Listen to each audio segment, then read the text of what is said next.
We are on to chin-ups and we're going for a 1 rep max chin-up. I'm probably not going to push the chin-up since I've already pushed the pull-ups, not the pull-ups, the deadlift. So this is my next set. So I have done 25 kilograms, 35 kilograms, and now I'm going for 40 kilograms. I would like to try to get to about 50 kilograms if possible. We'll see. In theory, it should be a little bit stronger than my pull-up, and my pull-up I managed 45 kilograms. So I'm hoping to beat that slightly, get about 50 kilograms with my chin-up. So we're on to 25, 35, 40, and we shall see how 40 feels. But since I've already deadlifted my max PB, fucking happy with that. I don't know how my body's gonna feel now, but we're about to find out. So, 40 kilos. Hopefully you can see me. Right.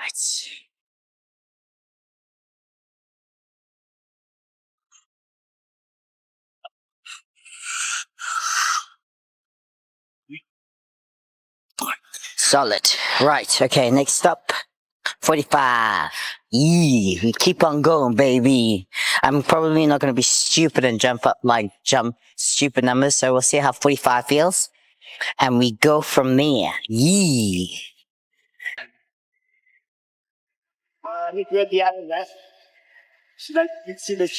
Oh, perfect. I'll do it the other way so you can see my chin over the bar. Oh, and yes, I cupped. I actually didn't mention that the other day, but yes, that's why I've got balls all over me, because when I was trying for that bench, I tweaked my shoulder a little bit, so it's still a little tight on, and I feel it definitely, like anterior delt's a little tweaky. But yes, so far it has not affected me on anything else besides a little bit of planching work. Okay, so second attempt, and we are on to 45 kilos. We'll see how this feels. Right.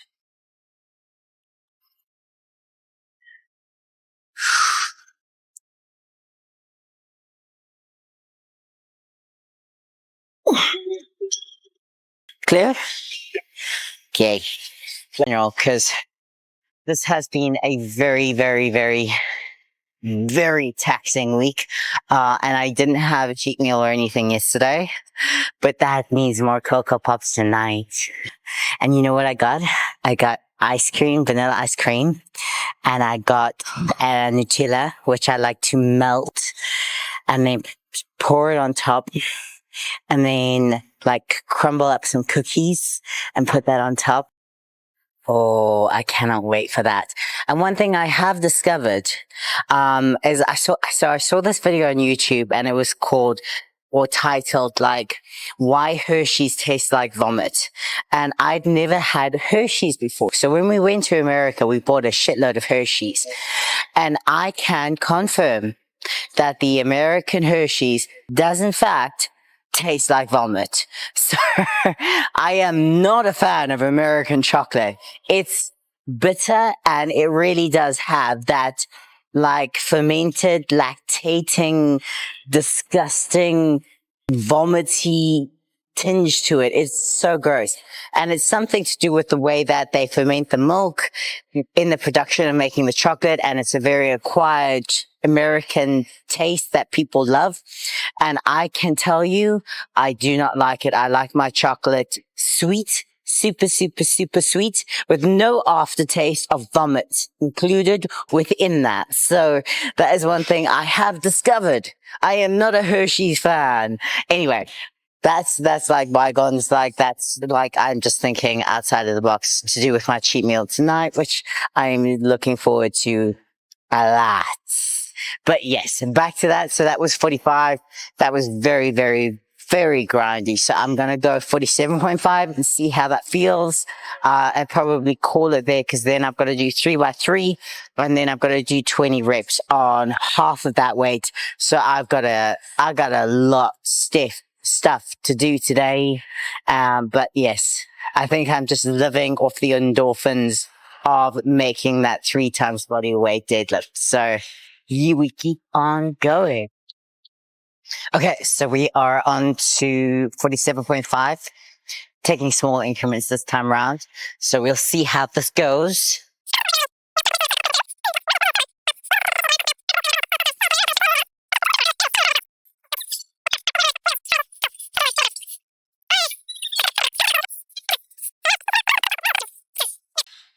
$47.5.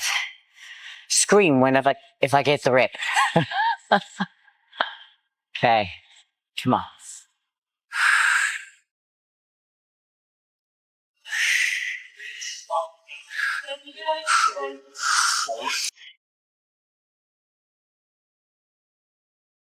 Clear? Clear. I'm at a low angle, so. Welcome back, and it's the end of training, and don't be fooled by my enthusiasm, because I am absolutely destroyed, and it has been a taxing week all around. I'm not gonna lie. I finished chin-ups, I finished deadlifts, I did some muscle-ups, but I haven't done much else, and I can just feel my body's like on the edge of breaking point. And if I do too much more, there is a chance I'm going to injure myself. And that is exactly what I don't want to do. So I'm not being stupid at this point. I'm going to go home, refeed, recharge. And next week is deload, which I cannot wait for because my body is feeling it. I need that week of light, just moving, feeling a bit more lubricated in the joints, just easing everything and letting my body rest and recover. Extra rest, extra sleep as much as I possibly can. I did not sleep well last night, and I wonder if that would affect me today. I don't know if it did or not. I don't know if I could have gone heavier with the deadlift. And that is one of those questions that I guess I'll never know, because obviously it's not like I'm going to redo today with a different form of sleep pattern. But I am fucking happy. And a couple of things kind of dawned to me as I was training and thinking and percolating inside of my brainium. So I just wanted to recap on this week, because I realized that this week was all about PBs for me. So I know that in terms of strength, in terms of my diet and nutrition, I'm on point, because I'm obviously, one, getting enough sleep, that I'm recovering, and two, my diet is at an optimal level where I can progress and get stronger, which is exactly what I want, because although I'm lighter, I actually want to stay around about 62 kilograms. I want to maintain my weight because I like the way I look. I feel more confident at this percentage. My face is nice and gaunt, which is the way I like it. Whereas where I tend to put on a bit of weight, it does hold a bit in my face, and I get a bit more puffy and pudgy in my face, and I don't like that. So I'm trying to maintain like 62 kilograms, though I am maintaining more 61, 62, which is perfect. And it just means that everything that I've done this week has been a massive PB, because I have literally never done powerlifting at this weight. In fact, I've never trained at this weight. Obviously, I've trained for bodybuilding when I've been cutting for a show, but that has been such a small amount of time where I've actually weighed this amount, because it's literally just when I did bodybuilding, I was always bulking. Like 90% of the time with bodybuilding, you're bulking, and then you'll do a 16-week cut, and half the time when you're cutting, you're weighing still substantially more because you've been bulking. And it's just the very end, the last few weeks of the cut, where you get down to this kind of weight. So my stage weight when I cut and got ready for bodybuilding's lean kind of stage weight was 58, 59, but that's with a water drop. So without the water drop, I mean, you can drop 2-3 kilograms of water with the water drop. So probably without the water drop, I was like 60, 61, 62. So where I am now, obviously I've lost some muscle mass since I've done bodybuilding. So I'm not as big, it's not as bulky, and that's okay as well, because I like my shape now. And the only thing that I really want to grow at this point is my booty. I want a nice big shelf booty. Maybe it's because it's the in thing, or maybe it's just because I fucking love that look, like bootylicious asses. You can't beat a bootylicious ass. But regardless of that, I'm getting sidetracked. So I am so fucking happy with this week and this week's PBs. So I just wanted to recap. So I hit a PB with my back squat. Obviously, not in terms of doing a 1 rep max, but the goal had been to do 5 of 5 at 115. And I managed that and then still managed 117.5 for 5 reps, which is freaking huge. And I'm fucking happy with that.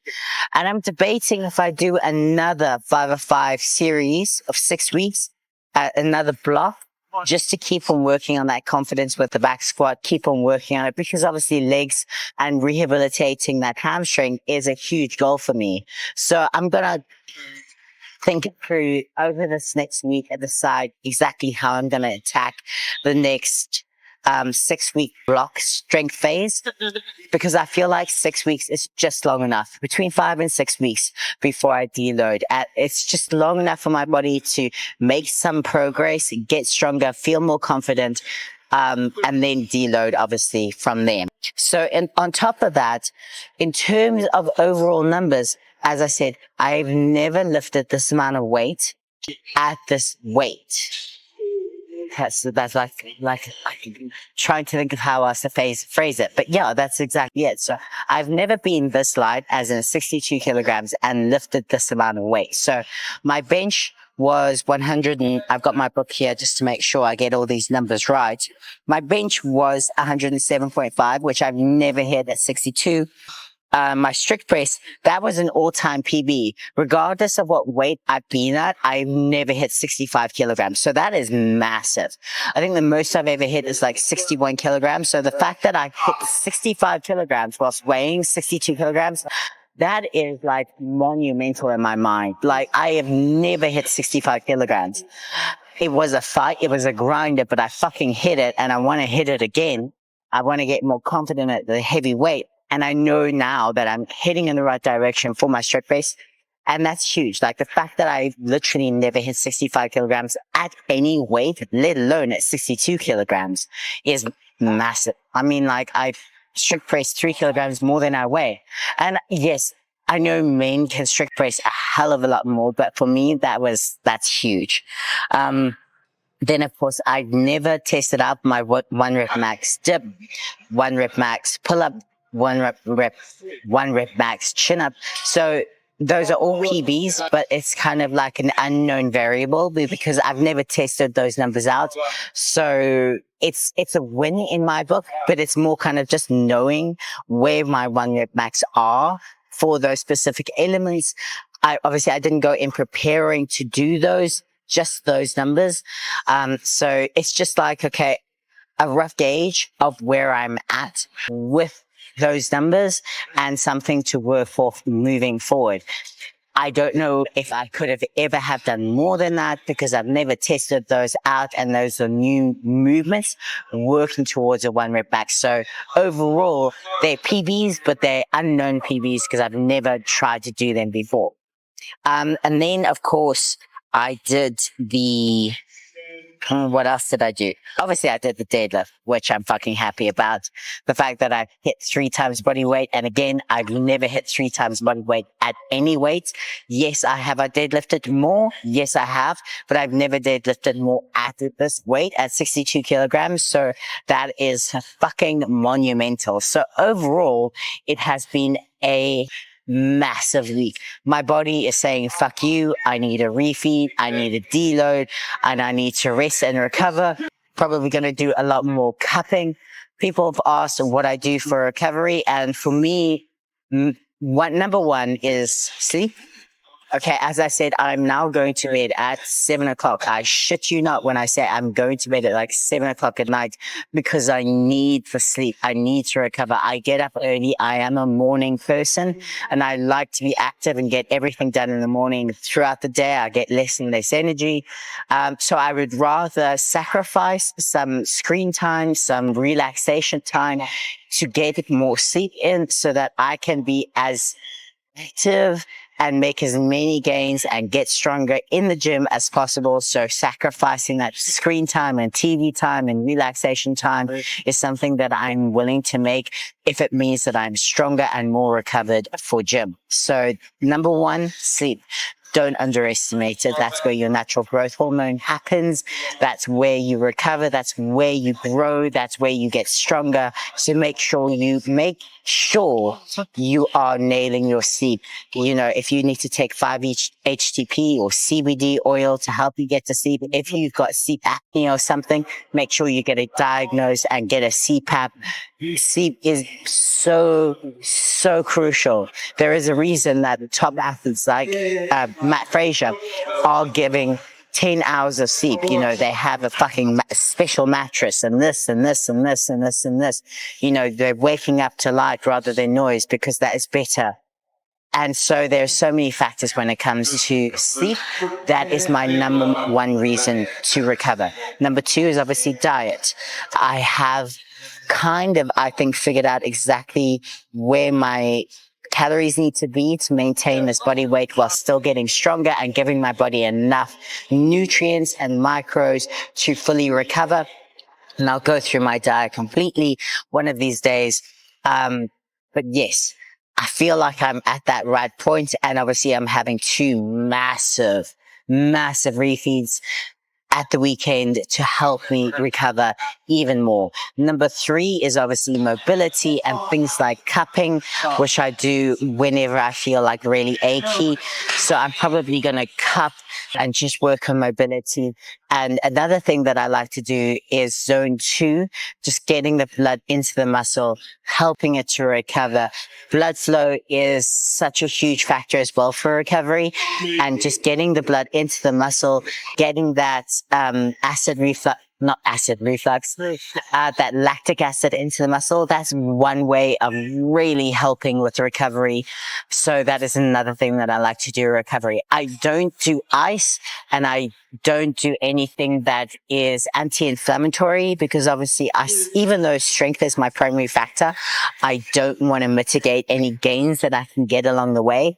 And the latest research has all indicated that something like ice and anti-inflammatories, i.e. ibuprofen and that sort of thing, will mitigate gains. Gains comes from inflammation of the muscle, tearing it down and allowing it to rebuild. And when you don't allow that natural inflammation of the muscle, you are limiting the amount of gains. So do not use ice.